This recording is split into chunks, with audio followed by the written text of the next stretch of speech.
A veure, nosaltres, l'origen, som 3 persones, som 2 actors i un escenògraf, que ens vam trobar que volíem fer coses i ningú ens contractava, no? Llavors vam decidir muntar la nostra companyia. Llavors la vam muntar paral·lelament amb una escola de teatre que vam obrir. Nosaltres teníem un projecte pedagògic i anàvem fent les dues coses. I vam començar un espectacle que anava dirigit a un públic més infantil i juvenil, perquè era una obra que la coneixíem bé i ens feia molta gràcia.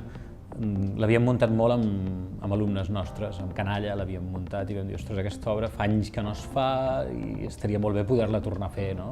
I va anar així. Llavors vam parlar amb el Benet i Jornet, en aquest cas, va estar molt content de que algú s'hi volgués tornar a posar.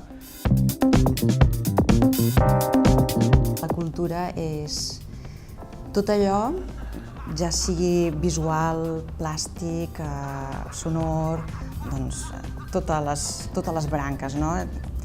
Que ajudin a reflectir els sentiments i la manera de pensar d'un col·lectiu.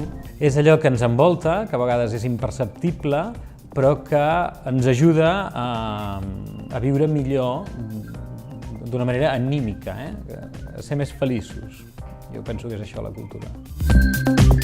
Doncs potser si hi haguessin més programes culturals que es parlés del teatre, si des de les escoles, des de la base, es parlés molt i es potenciés molt el teatre, estarien formant els posteriors espectadors de teatre, no? Un hàndicap és creació de públic i això ho veig com a cosa important. I creació de públic vol dir que les companyies d'alguna manera hem d'atraure més el públic potencial que tinguem, sigui quin sigui l'edat i l'origen, perquè ara hi ha gent de molts llocs, i sobretot les institucions també fer un tipus de polítiques que, més que ajudar directament a les companyies, que és una cosa que jo crec que s'ha de continuar fent, però s'ha d'aconseguir generar nous públics.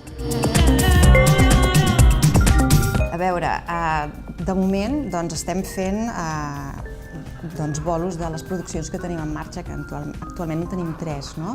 I després tenim pensades coses que són bastant arriscades. Sí, ara estem reestrenant espectacles perquè al gener tornem amb un espectacle de la Lídia al SAT, al febrer tornem amb la Pipi, també en un teatre de Barcelona, i fem bolos amb Ojos Verdes, que és un altre espectacle que portem, i que es va estrenar a Madrid el mes de setembre i que esperem obrir-lo una mica a Espanya a partir d'ara.